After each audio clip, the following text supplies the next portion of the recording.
Nice Guy Johnny, a film you did a few years ago. Premise of the film is, guy's got his dream job. He's a sports radio talk show host out on the West Coast.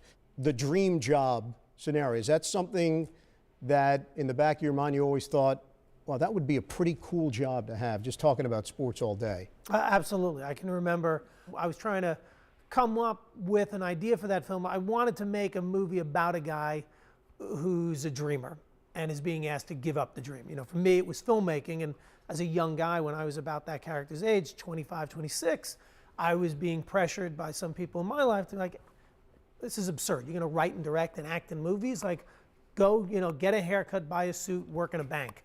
And I didn't want to give that up. So I thought, well, what's another one of those dream jobs?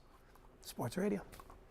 I don't know if people realize, just because it's become such a big part of our sports culture, and what we've seen it now morph into with Twitter, is basically everybody's a talk show host. Yeah. You have a place to share your opinions any hour of the day, any day of the week. Yeah. And I know some people think it's, you know, and I love it, but I know I hear some people talk about, you know, there'll be the little sort of nickel dime controversy that would have come and gone in a 24-hour news cycle that now might live on for a couple of weeks. So if you're the coach who maybe is suffering from that controversy, you might long for 1985. The way your career started, the fact that you were involved in every aspect of the films that you were doing, you get the role in Saving Private Ryan, and this is something different and unique, and it's Steven Spielberg, by the way. Yeah. How much did you learn just being around it, just by osmosis, being there, experiencing it, and coming out on the other side? Did you feel as if you had a new viewpoint, a new kind of ideal of how all of this works? Saving Private Ryan was the greatest learning experience I had professionally and even personally within the business. A couple of interesting things happened. I was a guy who went to a small film school. I'd made 3 very small independent films, and now I get to show up on the set of Saving Private Ryan, and I get to stand over his shoulder and watch one of our great masters make one of his best films over the course of 3 months. And the great thing about Steven is anytime I asked him a question, he was never bothered by me sort of lurking over his shoulder. He kind of welcomed me in and would point out things. And it was, for me, it was like going to graduate film school. I got my master's standing beside Steven making that film. And everything from, you know, not only, you know, how he worked with actors, how he communicates with his crew, what he does with the camera, little things on how many takes he thought he needed. I mean, everything. I was just documenting and taking notes the entire time.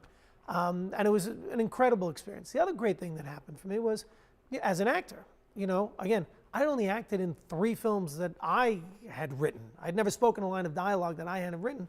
I got to work with Tom Hanks, who might even be the nicest guy in the business.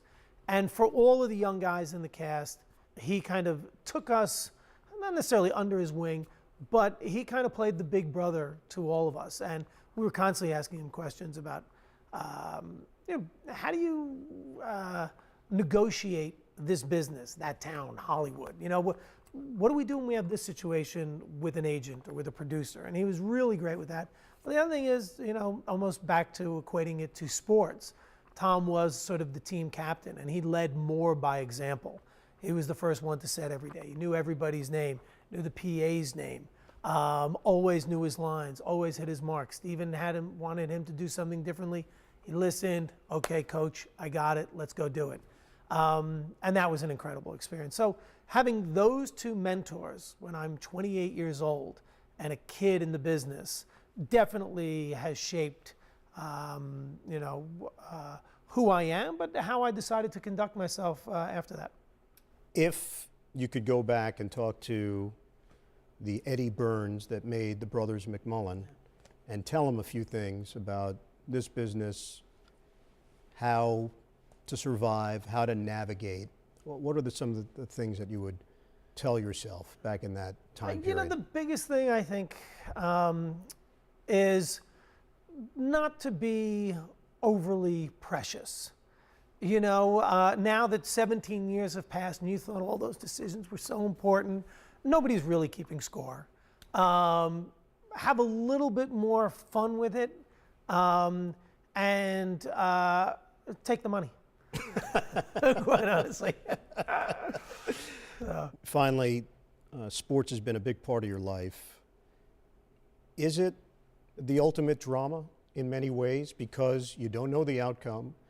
There's always a storyline brewing, and there's an immediacy to it. Is it in your Absolutely, mind? you know, and it's filled with great characters. I think there's a reason that, you know, people talk about how our viewing habits have changed regarding television. People are DVRing shows, they're watching shows on demand. Nobody is sort of as religious as we used to be. Okay, Seinfeld's on at 8:30, we're going to watch that. The only thing that we all make sure we sit down to watch when it's happening is sports. And I think it's the immediacy. I think the fact that you said, you know, we don't know the outcome. You don't want to watch a tape delayed game. Even if you say, oh, don't tell me the score. There's something about knowing it's happening right then and there that's very exciting. And there's been, you know, I mean, there's a reason why we're trying to get 2 different sports movies made. There's a reason why I'm trying to write some kind of my version of a Hoosiers like basketball story. I first fell in love with movies, not because of Woody Allen, but Rocky and Breaking Away and those kind of dramas. So, yeah. Ed, great having you. Thank Cool. you. Thank you. Still ahead, actor Ethan Hawke. I look at everything through the guise of sports, everything in my life. I mean, it drives the women in my life crazy. Like, you know, I don't want to talk to your football coach.